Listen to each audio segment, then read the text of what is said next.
नमस्कार दोस्तों, स्वागत है आपका मेरी चैनल मेड हेल्थ सपोर्ट में। और दोस्तों आज की इस वीडियो में हम बात करने वाले हैं जिंजीवेक्टोमी के बारे में। दोस्तों जिंजीवेक्टोमी सर्जरी मसूड़ों में चीरा लगाने के लिए की जाती है और ऐसा तब होता है जब उन्हें पेरियोडोंटाइटिस, मसूड़ों को बड़ा करना और गमी स्माइल की स्थिति में ठीक किया जाना होता है। जिंजीवेक्टोमी तब नहीं की जानी चाहिए जब मसूड़ों में सूजन हो या फिर मसूड़ों की पकड़ दांतों पर गहरी ना हो। जिंजीवेक्टोमी से पहले डॉक्टर आपकी पूरी मेडिकल हिस्ट्री जानेंगे और ब्लड टेस्ट व रेडियोलॉजिकल टेस्ट किए जाएंगे। साथ ही आपको अनुमति फॉर्म भी भरने को कहा जाएगा और सर्जरी से पहले आपके दांतों और मसूड़ों को साफ भी किया जाएगा।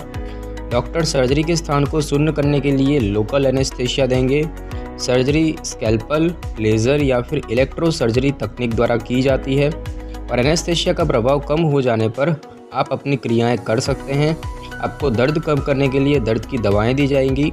नरम भोजन खाएं और सर्जरी के बाद कुछ भी गर्म ना पिएं। सर्जरी के 1 हफ्ते बाद आपको डॉक्टर से मिलने जाना होगा, लेकिन अगर आपको जी मिचलाना, बुखार, दर्द वगैरह जैसी कोई भी तकलीफ़ होती है तो डॉक्टर को तुरंत बताएं। तो सबसे पहले बात करते हैं जिंजीवेक्टोमी क्या होता है। जिंजीवेक्टोमी मसूड़ों को काटने व दोबारा आकार देने की प्रक्रिया होती है।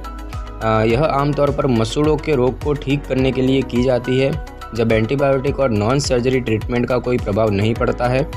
जिंजीवेक्टोमी सर्जरी मसूड़ों को बड़ा करने और गमी स्माइल को ठीक करने के लिए की जाती है। यह प्रक्रिया ओरल सर्जन या फिर मसूड़ों के विशेषज्ञ द्वारा की जाती है। मसूड़ों और हड्डियों को दांतों के चारों तरफ कस के बंधा होना चाहिए।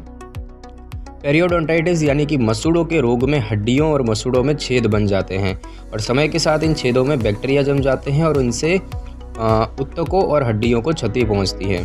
तो सबसे पहले बात करते हैं कि जिंजीवेक्टोमी क्यों की जाती है। तो कुछ स्थितियां होती है जिनमें ये की जाती है, जैसे कि मसूड़ों के रोग और दांतों व मसूड़ों के बीच बनी हुई पॉकेट या छेद को ठीक करने के लिए, जिंजीवल फाइब्रोमेटोसिस की स्थिति में मसूड़ों को चौड़ा करने के लिए, जिंजीवल एनलार्जमेंट की स्थिति में जो कि फेनाइटोइन, साइक्लोस्पोरिन और निफेडिपिल लेने के कारण हो जाता है, और गमी स्माइल को ठीक करने के लिए।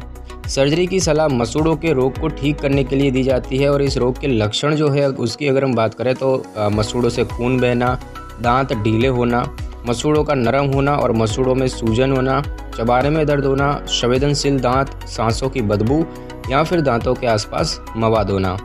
जिंजीवल फाइब्रोमेटोसिस के लक्षण जो हैं वो इस तरह से है जिनके लिए सर्जरी की सलाह दी जाती है, जैसे कि चबाने में समस्या और होठों को बंद करने में तकलीफ जिससे कि बोलने में समस्या हो, दांत के निकलने में कठिनाई हो या फिर दांतों का सही पोजीशन में ना होना। और अब दोस्तों बात करते हैं कि इसकी तैयारी कैसे की जाती है। तो सर्जरी से पहले आपको कुछ तैयारी करने की ज़रूरत होती है। डॉक्टर आपकी सामान्य मेडिकल इतिहास की जांच करेंगे, जिसके लिए आपके स्वास्थ्य की जांच को कुछ टेस्ट द्वारा की जाएगी, जैसे कि ल्यूकेमिया और एनीमिया का पता लगाने के लिए complete blood count, full mouth periapical radiograph, साथ ही साथ कल्चर टेस्ट जिससे कि इन्फेक्शन का पता लगाया जा सके। डॉक्टर सर्जरी से पहले ओरल कैविटी को साफ़ कर सकते हैं ताकि डेंटल प्लाक निकल जाए। वे आपको मुंह साफ़ करने के लिए निर्देश देंगे। यदि आप किसी भी तरह की दवा, हर्बल सप्लीमेंट ले रहे हैं तो डॉक्टर को इसके बारे में बता दें। डॉक्टर आपको सर्जरी से पहले कुछ दवाएं लेने से मना कर सकते हैं। धूम्रपान ना करें क्योंकि इससे रिकवरी होने में समय लगेगा और मसूड़ों के इन्फेक्शन होने का खतरा बढ़ जाएगा। और आपको सर्जरी से पहले अनुमति फॉर्म भरने को कहा जाएगा। और अब दोस्तों बात करते हैं कि जिंजीवेक्टोमी कैसे की जाती है। तो ये सर्जरी कुछ तरीक़ों से की जाती है। अगर हम बात करें स्कैल्पल जिंजीवेक्टोमी, तो इस प्रक्रिया में स्कैल्पल की मदद से मसूड़ों के ऊतक को काटा जाता है। अगर बात करें लेज़र जिंजीवेक्टोमी, तो लेज़र का प्रयोग करके मसूड़ों को काटा जाता है और ज़रूरी दांत को बाहर निकाला जाता है। और तीसरा होता है इलेक्ट्रो सर्जरी। तो इस तकनीक में डॉक्टर इलेक्ट्रिक करंट का प्रयोग करके उपकरण को गर्म करते हैं, जिससे कि मसूड़ों के ऊतक को काटने में मदद मिलती है। और यह सर्जरी कुछ तरीके से की जाती है, जैसे कि डॉक्टर सर्जरी के स्थान को शून्य करने के लिए आपको एनेस्थेशिया देंगे। इसके बाद वे निकाले जाने वाले हिस्से पर निशान लगाएंगे। इसके बाद वे निशान पर एक चीरा लगाएंगे और मसूड़ों के ऊतक को काटेंगे। फिर मसूड़ों को आकार देंगे और बची हुई त्वचा को निकाल लिया जाएगा। और इस प्रक्रिया के बाद पेरियोडोंटल ड्रेसिंग की जाएगी और इस पुट्टी से आपके मसूड़ों की रिकवरी के दौरान सुरक्षा होगी। दोस्तों आपको देखभाल क्या करनी होती है। तो जिंजीवेक्टोमी के लिए पहले से ज़्यादा पूर्व उपाय करने की ज़रूरत नहीं है। हालांकि आपको सर्जरी के बाद घर पर कुछ बातों का ध्यान रखना होगा। एनेस्थेशिया का प्रभाव खत्म हो जाने के बाद आप अपनी सामान्य क्रियाओं पर लौट सकते हैं। आपके मसूड़ों को ठीक होने में कुछ हफ्तों का समय लग सकता है। सर्जरी के बाद मसूड़ों पर गर्म सेक लगाएं और 1 दिन तक कुछ भी गर्म ना लें। आप नरम भोजन जैसे कि अंडे, केले और पास्ता खा सकते हैं और थोड़ा बहुत द्रव ले सकते हैं जैसे कि दूध, जूस और मिल्क शेक जब तक ड्रेसिंग लगी हुई है। ड्रेसिंग को आप 5 दिन में निकाल सकते हैं। आपको दिन में 2 बार 1 हफ्ते तक 0.12% क्लोरहेक्सिडिन ग्लूकोनेट सॉल्यूशन से कुल्ला करने को कह सकते हैं। सर्जरी के बाद दांतों और मसूड़ों को साफ़ करना आसान हो जाएगा और जब आप ब्रश करेंगे तो कम पानी का प्रयोग करें और घाव को ना छुएं।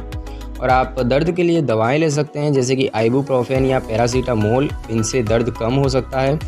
जिंजीवेक्टोमी में अच्छी ओरल आदतों से मसूड़ों के रोगों को रोका जा सकता है और आपके मसूड़े वापस से ठीक और गुलाबी हो जाएंगे। और ऐसा इसीलिए हो पाएगा क्योंकि अब आपके दांतों के बीच की सफाई अच्छे से हो पाएगी।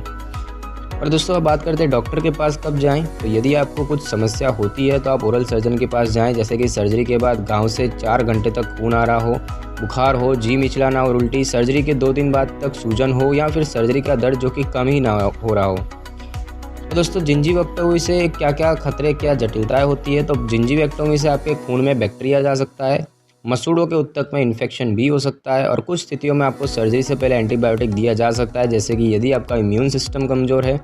यदि आपको हृदय संबंधी जटिलताएं हैं तो इससे एंडोकार्डाइटिस जैसी समस्या हो सकती है।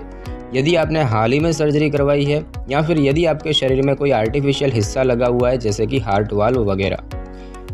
तो दोस्तों, आज की वीडियो में बस इतना ही। अगर आपको वीडियो अच्छी लगी हो तो वीडियो को लाइक और शेयर करें और कमेंट करना बिल्कुल भी ना भूलें। और अगर आप हमारे चैनल पर नए हैं तो चैनल को सब्सक्राइब करके बेल आइकन के बटन को ज़रूर क्लिक कर लें ताकि मेरी हर नई वीडियो की नोटिफिकेशन सबसे पहले आपको मिल सके। Thanks for your time.